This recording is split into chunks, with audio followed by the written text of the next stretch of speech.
Bismillahirrahmanirrahim. Assalamu alaikum. Today we are going to discuss about evaluation of crude drug. Crude drug की evaluation में हम क्या करते हैं, हम क्रूड ड्रग को आइडेंटिफाई करते हैं, उसके अलावा उसकी प्योरिटी और क्वालिटी की डिटर्मिनेशन की जाती है, जिसमें डिफरेंट मेथड्स हैं। 4 ऐसे मेथड्स हैं जिसके ज़रिए हम क्रूड ड्रग्स को एवेलुएट कर सकते हैं। उसमें ऑर्गेनोलेप्टिक मेथड है, उसके अलावा फिजिकल एवेलुएशन है, केमिकल एवेलुएशन है, fourth and the last one is biological evaluation. जो सबसे पहला हमारा मेथड है क्रूड ड्रग को एवेलुएट करने का, वो है ऑर्गेनोलेप्टिक एवेलुएशन। ऑर्गेनोलेप्टिक एवेलुएशन में हम क्या करते हैं कि हम ऑर्गन सेंसेस को यूज करते हैं उसके एक्सटर्नल फीचर्स को और उसकी मॉर्फोलॉजी को डिटरमिन करने के लिए। मॉर्फोलॉजी हम कहते हैं कि हम किसी भी ड्रग का स्ट्रक्चर देख रहे हैं। अगर तो हम इंटरनल स्ट्रक्चर की बात करेंगे तो फिर वो एनाटॉमी में चला जाएगा। अब ऑर्गन सेंसेस को यूज करने का मकसद ये है कि हमने अपने ऑर्गन्स को यूज करना है। फॉर एग्जांपल हम आंखों के जरिए उसको देख के बता सकते हैं उसकी शेप कैसी है, उसका साइज कितना है, उसका कलर कैसा है। इसके अलावा हम कह लें कि टच करके किसी चीज को देख सकते हैं कि कोई चीज स्मूथ है या कि वो रफ सरफेस है उसकी। तो ये जब हम ऑर्गन सेंसेस को यूज करते हैं किसी चीज को टेस्ट करने के लिए, उसकी स्मेल करने के लिए, तो ये ऑर्गेनोलेप्टिक मेथड में आएगा। इसमें हम मॉर्फोलॉजी को देखते हुए उसके अगर हम पार्ट्स को देखें तो हम ड्रग को इस तरह से क्लासिफाई करेंगे। फॉर एग्जांपल बार्क है, उसमें सिनेमन की एग्जांपल आ जाएगी।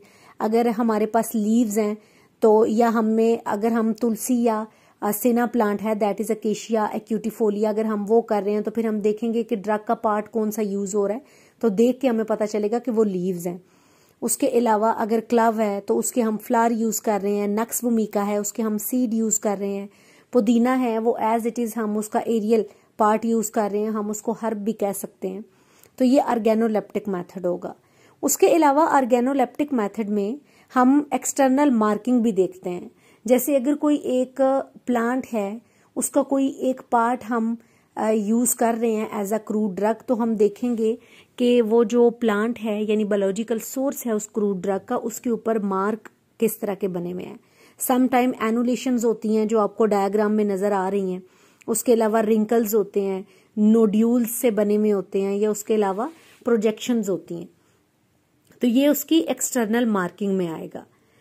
जिस तरह से जिंजर है या कैप्सिकम है, उसका अगर हम ऑर्डर देखें, स्मेल देखें तो वो पंजेंट यानी चुभने वाला स्मेल होगा।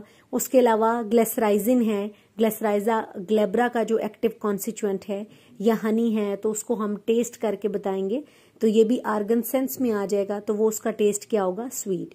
तो जब हम ड्रग्स को अपने ऑर्गन सेंसेस को यूज करते हुए एवेलुएट करते हैं तो वो ऑर्गेनोलेप्टिक मेथड होगा। ऑर्गेनोलेप्टिक मेथड में एक सब क्लास भी आती है जिसमें हम माइक्रोस्कोपिक करैक्टर्स को स्टडी करते हैं, यानी वो चीजें, वो करैक्टर्स जिनको हम डिटरमिन आम आंख से नहीं कर सकते, उनको स्टडी करने के लिए हमें माइक्रोस्कोप की जरूरत होती है। तो उस सूरत में हम उन्हें माइक्रोस्कोपिक करैक्टर कहेंगे। जैसे कोई एक प्लांट है, उसके लीव्स में हमने स्टोमेटल नंबर देखना होता है। अब स्टोमेटा क्या है, पहले इसके बारे में थोड़ा सा कर लेते हैं।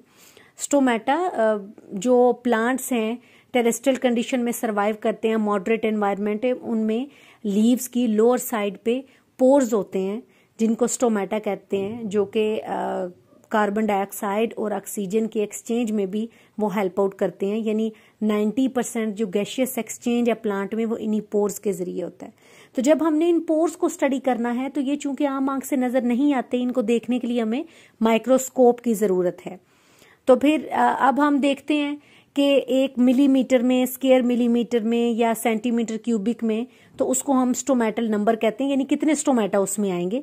तो स्टोमेटल नंबर क्या है, average number of stomata per square millimetre of epidermis is known as stomatal number, जो कि अगर सेंटीमीटर क्यूबिक की बात करें तो वो 1 centimetre cubic of a leaf, उसमें तकरीबन 12,000 तक स्टोमेटा मौजूद हो सकते हैं। जिसके जरिए अगर हम देखें तो वो भी डायग्राम में आप लोगों को नजर आ रहा होगा कि कार्बन डाइऑक्साइड, वाटर और ऑक्सीजन के एक्सचेंज में ये हेल्प आउट करते हैं। जो सेकंड मेथड है हमारे पास वो है फिजिकल एवेलुएशन। फिजिकल एवेल्युएशन में हम क्या करते हैं, जो फिजिकल कांस्टेंट हैं ये अप्लाई किए जाते हैं to alkaloids, glycosides, volatile oils, fixed oils हैं, टैनिन्स हैं, ये सारे क्या हैं, सेकेंडरी मेटाबोलाइट्स या प्लांट में पाए जाने वाले एक्टिव कॉन्स्टिट्यूएंट्स भी इन्हीं केमिकल क्लासेस में से हो सकते हैं। और इसके अलावा हम चेक करते हैं quality and purity of a crude drug. तो जो फिजिकल कांस्टेंट हमने देखने हैं इसमें, उसमें फाइबर्स की इलास्टिसिटी है, किसी ड्रग की विस्कोसिटी हम लोग देखते हैं, उसका स्वेलिंग फैक्टर हम लोग चेक कर सकते हैं, और उसके अलावा मेल्टिंग एंड बॉइलिंग पॉइंट है। अब इसमें डिफरेंट इंस्ट्रूमेंट्स यूज किए जाते हैं फिजिकल एवेल्युएशन में, जिसमें हम स्पेक्ट्रोस्कोपिक एनालिसिस में अल्ट्रावायलेट स्पेक्ट्रोस्कोपी हो सकता है, IR यानी infrared, NMR nuclear magnetic resonance, और उसके अलावा मैस स्पेक्ट्रोस्कोपी भी हो सकता है। ये सारे वो इंस्ट्रूमेंट्स हैं या डिफरेंट पैरामीटर्स हम लोग इसमें से देखते हैं इन्हीं टेक्निक्स को यूज करते हुए।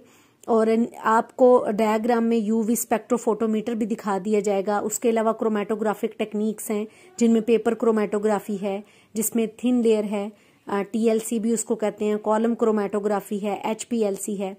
ये हमारे सिलेबस में चूंकि इनकी आगे डिटेल हमने नहीं पढ़नी, मैं इनका बेसिक प्रिंसिपल थोड़ा सा आप लोगों को बच्चों बता देती हूँ कि बेसिक प्रिंसिपल इसका क्या है।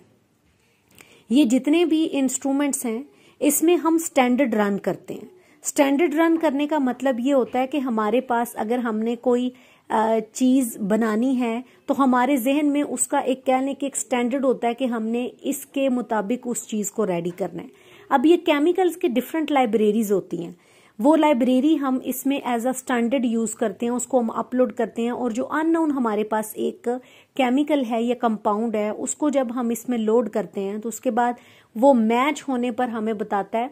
अगर तो वो हमारी लाइब्रेरी में वो केमिकल मौजूद होगा तो वो उसको मैच करके यानी स्टैंडर्ड के साथ मैच करके बता देगा। अगर वो स्टैंडर्ड के साथ मैच उसको नहीं कर रहा तो उसके दो रीजंस हो सकते हैं। उसमें से एक रीजन तो ये है कि हमने जो लाइब्रेरी उसमें अपलोड की है केमिकल की, या तो वो इतनी बड़ी नहीं कि उसमें वो केमिकल मौजूद हो, यानी उसमें वो केमिकल मौजूद नहीं, जिसकी वजह से उसने उसके साथ मैच, स्टैंडर्ड के साथ मैच नहीं किया। या दूसरी उसमें रीजन ये हो सकती है कि हमारे पास जो केमिकल है वो नॉवल है, यानी कि वो न्यू एक केमिकल है जो डिस्कवर हुआ।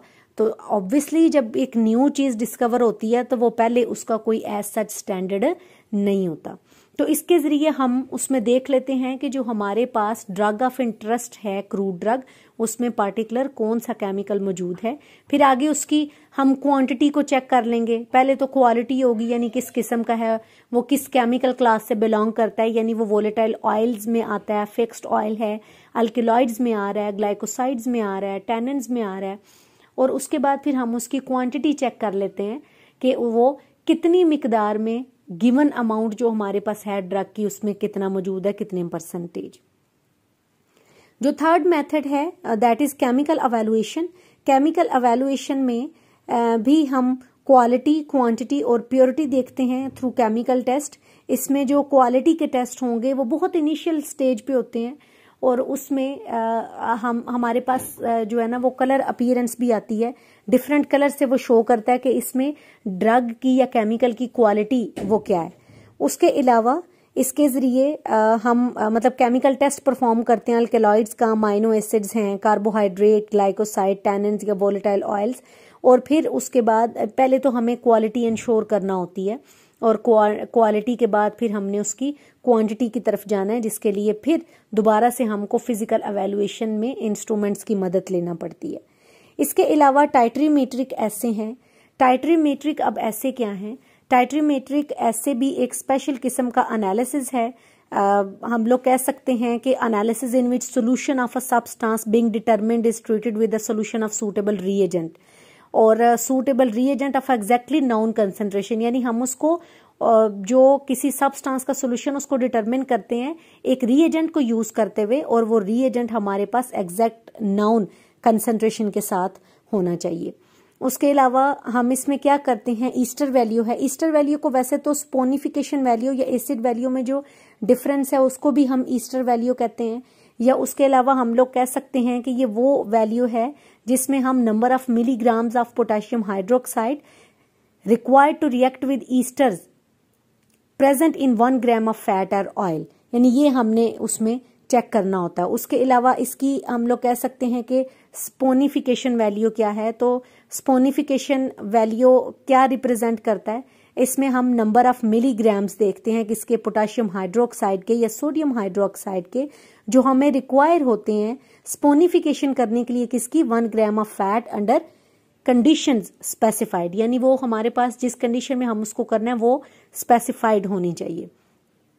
उसके अलावा ऐश वैल्यू है या एसिड वैल्यू है, तो एसिड वैल्यू में हम क्या देखते हैं, वही के milligrams, number of milligrams of potassium hydroxide. अब ये हमें रिक्वायर है किसको, न्यूट्रलाइज करने के लिए फ्री फैटी एसिड को, जो 1 ग्राम फैट में मौजूद होंगे। उसके अलावा ऐश वैल्यू भी हम केमिकल एवेल्युएशन के जरिए डिटरमिन कर सकते हैं। अब ऐश वैल्यू में रेंज आती है 0.03 टू 0.07% बाय वेट।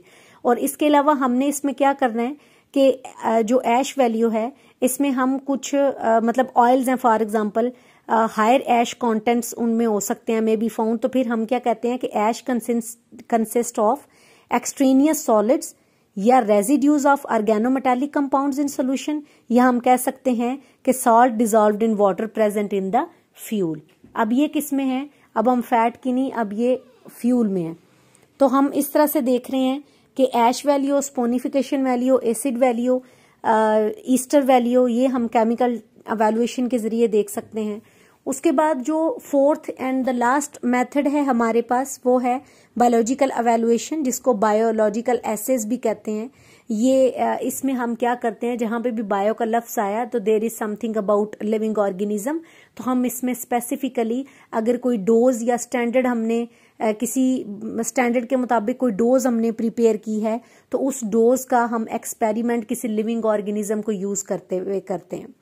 अब वो डिफरेंट ड्रग्स के लिए डिफरेंट किस्म के ऑर्गेनिजम्स का इस्तेमाल किया जाता है। बैक्टीरिया को यूज किया जाता है, रैट्स को यूज हम लोग कर सकते हैं, उसके अलावा रैबिट्स को यूज किया जाता है ड्रग को देखने के लिए। तो जिसमें हम लिविंग ऑर्गेनिज्म का इस्तेमाल करते हैं, यानी वो कोई भी एनिमल हो सकता है, कोई भी प्लांट के ऊपर हम कर सकते हैं या किसी इंटैक्ट एनिमल के ऊपर, या कि उसके किसी भी जो जानदार है उसके किसी सेल के ऊपर, या कोई माइक्रो ऑर्गेनिज्म लाइक बैक्टीरिया वगैरह हम यूज कर सकते हैं, तो उसको बायोलॉजिकल एवेल्युएशन कहा जाता है।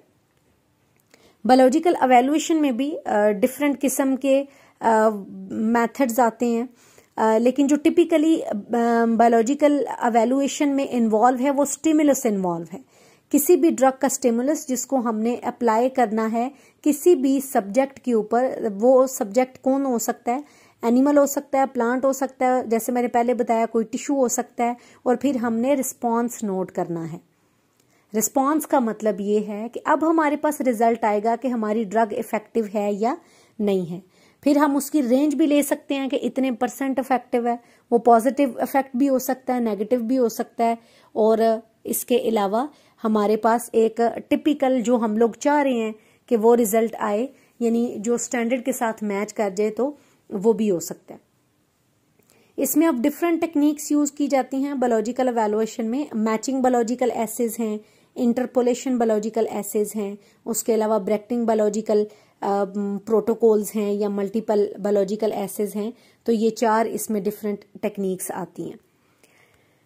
इन टेक्निक्स में जो हम कह सकते हैं कि सबसे पहले हमारे पास वो आ रहा है कि इसमें मैचिंग बायोलॉजिकल एसेज हैं, तो उसमें क्या आता है।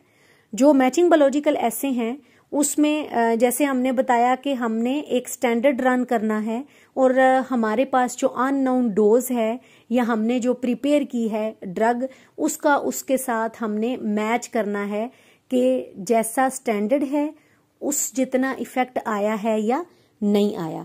उसके बाद जो सेकंड मेथड है हमारे पास वो है इंटरपोलेशन।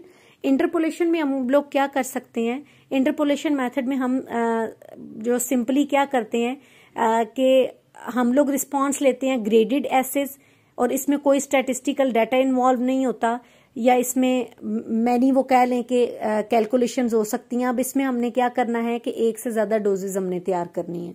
जब एक से ज्यादा डोजेज तैयार करनी है और इसमें डिफरेंट डोजेज तैयार की जाती हैं और डिफरेंट डोजेज को कंपेयर किया जाता है। अब इसमें वो कह रहा है कि ग्रेडेड एसेज, ग्रेडेड का मतलब है कि इसमें हम लोग ग्रेडिंग कर सकते हैं कि अगर हम इतनी डोज दे रहे हैं तो उसका ये इफेक्ट आया है, बढ़ाएंगे तो क्या हो सकता है या उससे कम करेंगे तो क्या हो सकता है।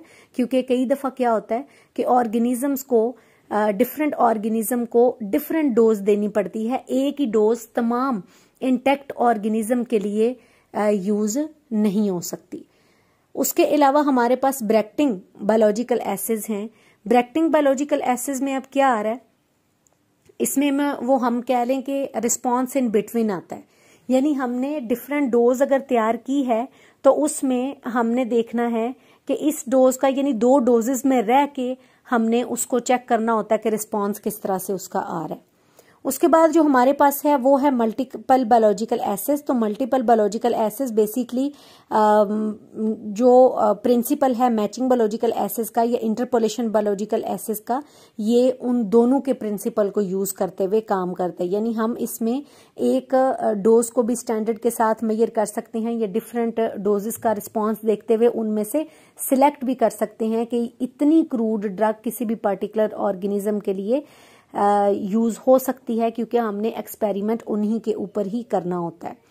तो चूंकि ये कोई डिटेल नहीं है हमारे सिलेबस में, इतना ही है, तो आज के लिए इतना ही काफी है। इंशाल्लाह नेक्स्ट में मिलते हैं एक नए टॉपिक के साथ। Thank you so much. Allah Hafiz.